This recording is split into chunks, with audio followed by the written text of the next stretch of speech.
नमस्कार मंडळी, कशा आहात? जय श्रीकृष्ण. मी सौ पुष्पलता विष्णुपंत नघाटे. आता युद्धभूमीवर जेव्हा पार्थाने म्हणजे अर्जुनाने सर्व शस्त्र टाकून गर्भगळीत झाला होता, तेव्हा श्रीकृष्ण भगवंत त्यांना उपदेश करत होते. तर आपला मागचा 3रा अध्याय झाला. हा श्रीमद भागवतातील भगवद्गीतेतील हा 4था अध्याय आहे. ज्ञान कर्म संन्यास योग. भगवंत म्हणाले, हे पार्था, मी या अविनाशी योगविद्येचा उपयोग प्रथम उपदेश मी सूर्यदेवाला केला, सूर्यदेवाने मनूला केला आणि मनूने ईश्वाकुला केला. त्यानंतर ते ज्ञान सर्व राज्यातर्फे साधू संतातर्फे सगळीकडे पसरले आणि काही दिवसांनी काळाच्या ओघात ते नष्ट झाले. पण मी हे पुरातन ज्ञान तुला खूप महत्त्वाचे आहे आणि मी तुला सांगत आहे, कारण तू माझा शिष्य तर आहेच, पण मित्र आणि सखासुद्धा आहे. म्हणून हे दिव्य ज्ञान मी तुला सांगत आहे. भगवंत म्हणाले की हे ज्ञान मी याप्रमाणे सर्वांना दिले. तर अर्जुन म्हणाला की देवा, सूर्यदेव तर जन्माने तुमच्यापेक्षा खूप श्रेष्ठ आहे आणि हे ज्ञान तुम्ही त्यांना दिले ते माझ्या बुद्धीला काही पटत नाही. तेव्हा हे मला पटवून सांगा.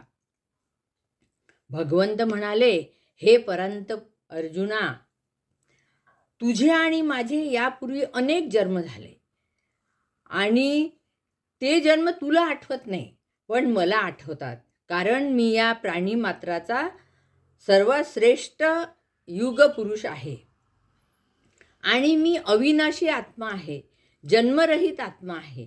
त्यामुळे मला हे सगळं आठवते.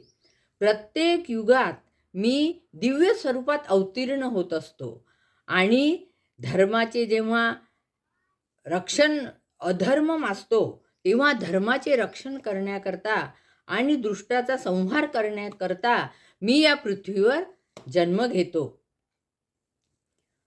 तेव्हा हे जे रहस्य आहे जन्माचे, माझ्या जन्माचे जे रहस्य आहे, ते रहस्य ज्याला समजले असेल तो मोक्षाला म्हणजे मोक्षप्राप्ती होते त्याला.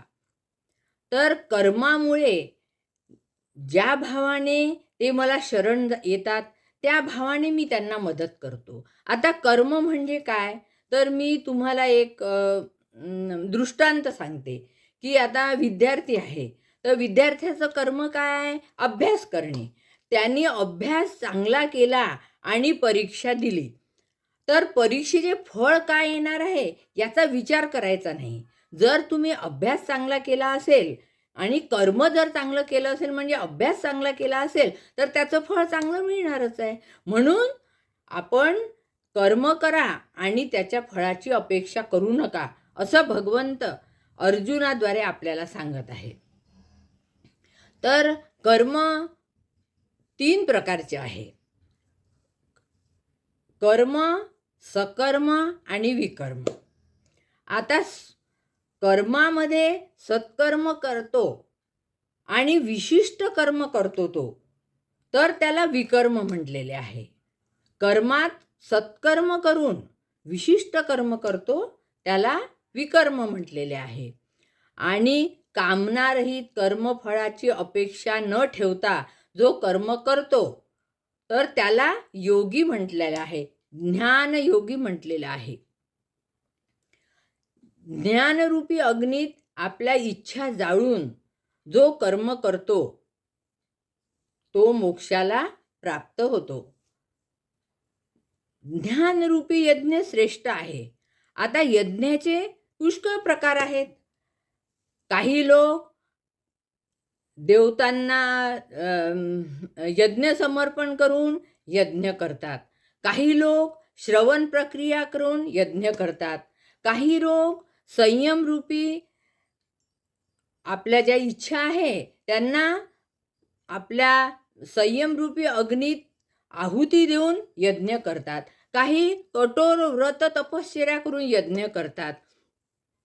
काही खडतर प्रवास करून किंवा मोठमोठ्या तीर्थक्षेत्रात जाऊन यज्ञ करतात. काही लोक अष्टांग योग करून यज्ञ करतात. काही लोक प्राणवायू आणि अपानवायू आहे यांना रोधून त्यांच्यावर आरूढ होऊन यज्ञ करतात. या प्रकारे यज्ञाचे प्रकार आहेत.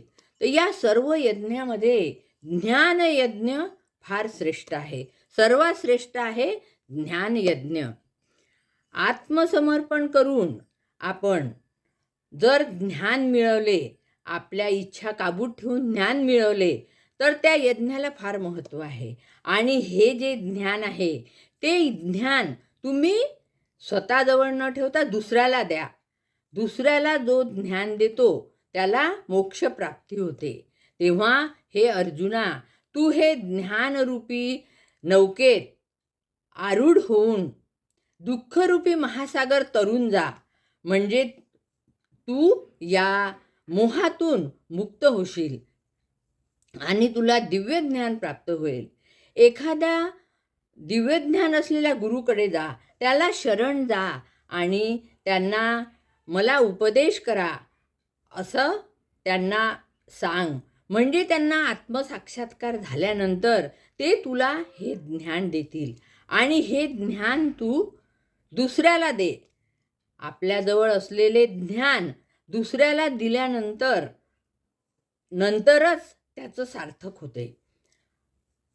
प्रज्वलित अग्नीमध्ये जसं सरपण भस्मसात होऊन जाते, तसं आपल्या मोहरूपी काम क्रोधामध्ये आपलं ज्ञान नष्ट होऊन जाते. म्हणून हे ज्ञानामुळे आपल्याला जी बुद्धी प्राप्त होते, तर त्या बुद्धीचा उपयोग तू दुसऱ्यासाठी कर.